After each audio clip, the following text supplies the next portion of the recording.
25 برس اپنے سے 15 سال بڑی عورت کے ساتھ گزارے، اور پھر 3 برس اور ایک بیوہ سے گزارے، حضرت سودا رضی اللہ تعالیٰ عنہ سے شادی کی، 53 سال تک آپ نے بیواؤں سے نکاح کیے ہیں، اور جب ڈھلوان شروع ہو گئی، بڑھاپا آ گیا اور موت دستک دینے لگی، تو ایک شادی، دوسری، پھر تیسری، پھر چوتھی، پھر 5ویں، پھر 6ویں، پھر 7ویں، پھر 8ویں، پھر 9ویں، 10ویں، 11ویں۔ یہ کوئی شوقی ہیں، بڑھاپے میں بھی کوئی شادیوں کے شوق کرتا ہے؟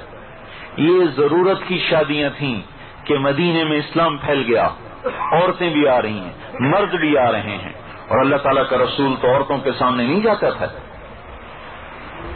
تو آپ اپنی عورتوں کو بتاتے تو عورتیں آپ کے گھروں میں 9 حلقے لگے ہوتے تھے۔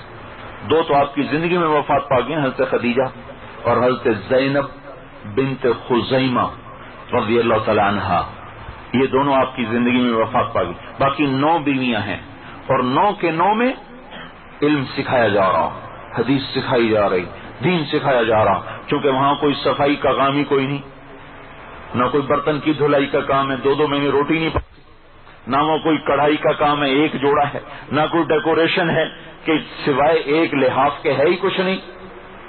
حضرت عائشہ رضی اللہ تعالیٰ عنہا کے گھر میں ایک انصاری عورت آئی، دیکھا تو آپ کی رضائی پھٹی ہوئی تھی، رسول اللہ کی رضائی پھٹی ہوئی، وہ گئی اور فوراً جا کر ایک نئی پھولدار رضائی بھیجی کہ یہ میری طرف سے۔ حضرت عائشہ بڑی خوش ہوئی، عمر بھی چھوٹی تھی، اتنے میں آپ تشریف لے کر، عائشہ یہ کیا؟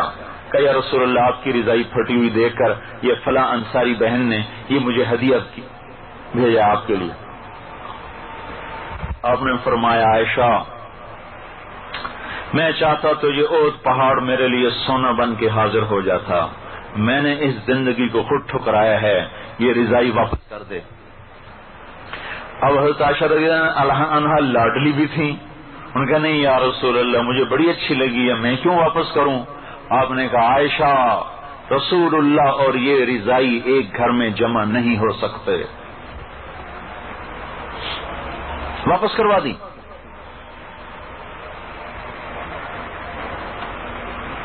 تو کچھ گھر میں سامان ہی نہیں جو آپ کی بیگمات کے لیے وہ مشغولی کا سبب بنے، تو کیا کام تھا؟ نسل کی تعمیر، نسل کی، انسانیت کی تعمیر۔ جو آج کی عورت کی اپنی نہیں ہوئی تو اولاد کی کیا کرے؟